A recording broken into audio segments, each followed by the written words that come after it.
I'm Ben Meyer. And I'm Rob Wright. And this week we're going to talk a little bit about sex in games. Yes, an issue that has gotten a lot of exposure lately. Nice pun there, Rob. Basically what happened was last month there was a Fox News broadcast, Live Desk with Martha McCullum. They had a couple of guests on there. Cooper Lawrence, who's a psychologist and author, came out and said some really ill-informed things about Mass Effect, the BioWare title. Basically saying it was a sex game marketed towards adolescents, hell and brimstone. It was the worst thing ever. They had a game writer on there, Jeff Keighley, who came out in defense of it and said, look, have you even played the game? The sex is not that big a part of the game.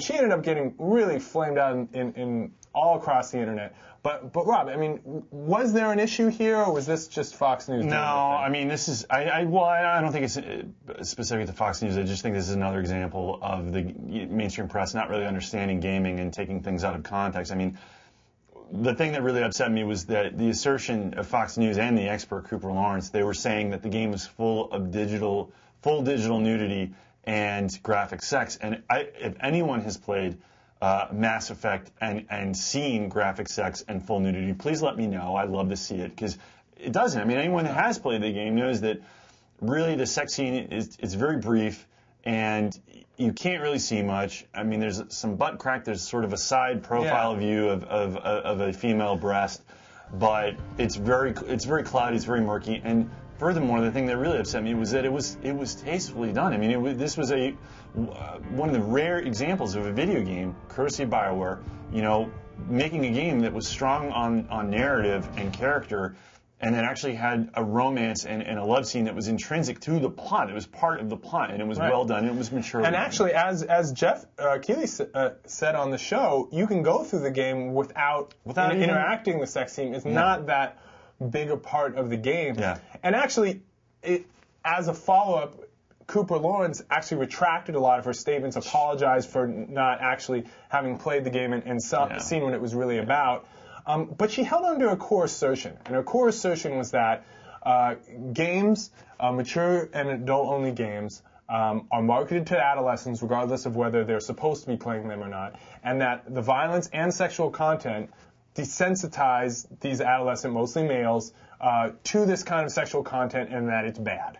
And what we wanted to talk about here is that really true? Does that really play out in real life? What do you think? I don't think so. I think she's wrong here. Again, I don't really know. I mean, the violence part of her argument, yes, there may be some validity to that. Anybody that has read anything that I've written about violent video games and the effect on kids knows that I keep an open mind about this. And, I do consider the possibility that it may have some type of sort of negative effect on young minds. That said, I don't even know how you can make the argument that sexual content in video games affects kids adversely, because there isn't. I mean, I really don't see that many games out there that have what you would call, nudity and sex. In fact, if you go to the ESRB website and you look at the number of AO games out there, there's maybe 20 or so. And if you look at the reasons why those titles have been given an AO status, which is basically being banned, I mean, because you can't be sold in major retailers, and the console makers won't publish you if you have an AO rating. If you look at the reasons why those AO titles have been given that status, I'll read nudity, strong sexual content, strong sexual content, strong sexual content. Games like Playboy, Leisure Suit Larry, Lula 3D. I mean, some of these games are probably crap, but those games that are predicated on nudity and sex are given an AO rating, and they never really see the light of day. So I don't even know how you can make that argument that it desensitizes them. And then to bring the example of Mass Effect into that argument is so ludicrous to me, because it does present sex in a mature way, and in a very adult way that it's not juvenile. It's not tacky. It's not like God of War or God of War 2 with the sex mini game. It's not trashy. It's done as part of the story. Honestly, the way the scene was kind of shot and everything, it looked kind of like something that would, not even a movie, but like kind of like network TV, like a NYPD Blue sex scene or something, because they didn't really show a lot. And it makes you think about the double standard between other forms of entertainment like TV and movies and video games. And I think one of the reasons there is this double standard is because games are still seen by the culture at large as something for kids and adolescents. Yeah. And so, it's kids and adolescents, so anything close to being about sexuality, never mind the irony about violence in that's a separate discussion, but with sex, we got to protect our kids from that. Sure. Instead of seeing it as an entertainment medium that it's really become, where you have games that are made for kids, you have games that are kind of more for adolescents in a mix, and you have games that are more for adults. And just like with movies, you can argue the validity about whether parents should allow their kids to see one game or another. I mean, that's up to that family and their values and how they see the world. But, if you do that, you got to impute the film industry and everybody else, too, Exactly. for the same things, because this is pretty light. Exactly. And this is another great example of that double standard that you're talking about between what can be shown on TV and film and what can be shown in a game. Another game that got an AO rating is a game called Fahrenheit, or also known as Indigo Prophecy here in the States. There is nudity in that game. I think there are 2 sex scenes, if I remember correctly.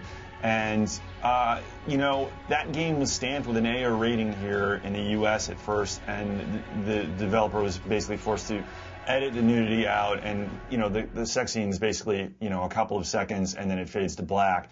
And the interesting thing about that is that, the AO rating basically bans the game, but material like that, if you were to show it in a movie theater, it'd still be rated R. I mean, you'd get an R rating. If you were 17 years old, you would be able to get into that movie and see that type of content. But if it's a game, it's not M rated, it's AO rated. So if you can't experience that, you can't play it or see it if you are 17 years old and it's in a game. Yeah. And that to me is just ludicrous. I think it's going to just take a while for really the culture at large to catch up and to start seeing games as something that's part of this broader entertainment culture, and then base it on the merits of the overall culture, good or bad. Yeah.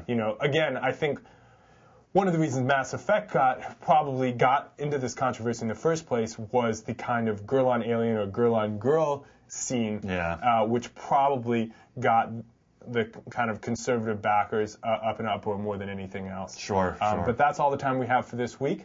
I'm Ben Meyer. And I'm Rob Wright. And we'll see you again next time. God of War 2, which is completely juvenile and silly. In this case, it's maturely done. It's not graphic.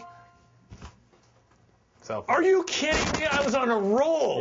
I was about to cut you off. Did you see that? I was on a roll.